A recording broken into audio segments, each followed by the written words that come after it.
అంతర్జాతీయ ప్రమాణాలతో మాదాల చైతన్య మీనారత్న ఆధ్వర్యంలో మాదాల జయశ్రీ ఎడ్యుకేషనల్ ట్రస్ట్ ద్వారా మౌంట్ లిటెరాజీ స్కూల్ గుంటూరులో ఏర్పాటు చేయడం శుభపరిణామమని కేంద్ర మంత్రి గుంటూరు పార్లమెంటు సభ్యులు డాక్టర్ పెమ్మసాని చంద్రశేఖర్ పేర్కొన్నారు.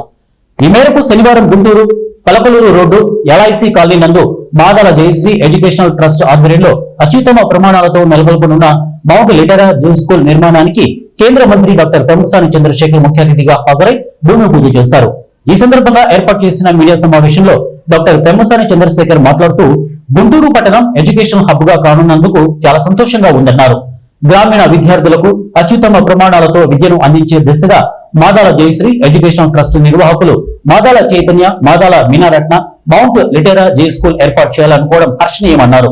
చదువు అంటే కేవలం ర్యాంకులే ప్రామాణికంగా కాకుండా క్రీడలు, విజ్ఞాన సముపార్జనే దిశగా కొనసాగించేలా ఉండాలని అన్నారు. భావితరాల భవిష్యత్తు విద్యపైనే ఆధారపడి ఉంటుందని అన్నారు. మన సంస్కృతి, సాంప్రదాయాలు, భాషను గుర్తుంచుకునేలా విద్యార్థులను తీర్చిదిద్దాల్సింది విద్యా సంస్థలే అన్న విషయాన్ని మర్చిపోకూడదని వారు తెలియజేశారు.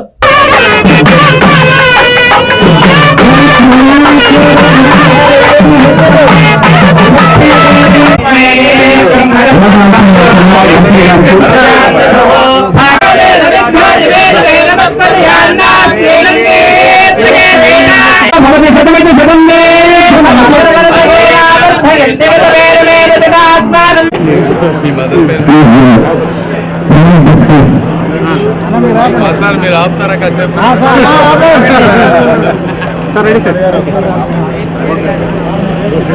గుంటూరు ప్రాంతం అనేది నేను కూడా గుంటూరు ప్రాంతంలో చదువుకొని నాకు కూడా ఎంసెట్లో 27th ర్యాంక్ వచ్చి తర్వాత హైదరాబాద్లో ఉస్మానియా మెడికల్ కాలేజీ, తర్వాత America, rest of the story మీ అందరికీ తెలుసు. అదేవిధంగా ఎంతోమంది గొప్ప వ్యక్తులు ఈ ప్రాంతంలో చదువుకొని వచ్చారు. అలాంటి వ్యక్తులకు ఈ రోజున ఎడ్యుకేషనల్ సిస్టమ్ అంతా కూడా ర్యాపిడ్గా చేంజ్ అవుతూ ఉంది. అంటే ఎవరు అందుకోలేనంత ఫాస్ట్గా ఆర్టిఫిషియల్ ఇంటెలిజెన్స్ కానీ, ప్రపంచంతో అనుసంధానం అవటం కానీ, అనేక రకాల భాషల అవసరం కానీ, స్పేస్ టెక్నాలజీస్ ఈ విధంగా వస్తున్నప్పుడు కొత్త కొత్త ఆధునికమైనటువంటి స్కూల్స్ ఇంటర్నేషనల్ స్టాండర్డ్స్తో ఉండాల్సిన అవసరం కూడా ఉంది. ఉన్నప్పుడే మన విద్యార్థులందరూ కూడా ఒకటి ప్రపంచంతో పోటీ పడతారు, రెండోది విద్య ఈ స్కూల్స్లో ఏదైతే మంచి కాంపిటీషన్ ఉంటుందో, ఎప్పుడైనా సమాజంలో బాగుండాలంటే కాంపిటీషన్ ఉండాలి. ఒక కొత్త వ్యక్తి ఒక న్యూ బెంచ్ మార్క్ సెట్ చేస్తే నెక్స్ట్ వచ్చేవాళ్ళు కానీ ఉన్నవాళ్ళు కానీ ఆ బెంచ్ మార్క్ను రీచ్ అవ్వటం కోసం పరితపిస్తారు. ఎందుకంటే ఇప్పుడు ఎగ్జాంపుల్ విట్ కానీ లేకపోతే ఎస్ఆర్ఎం కానీ ఇవన్నీ చూసుకుంటే ఆ రెండు యూనివర్సిటీలు అద్భుతంగా ఉన్నాయి. ప్రతి ఒక్కళ్ళు వాటికి వెళ్ళాలనుకుంటా ఉన్నారు. అలా స్కూల్స్కి కాకుండా 10 మంది దాంతో ఏమైతే ఫీజులు కూడా ఎక్కువ పెరిగిపోతూ ఉన్నాయి.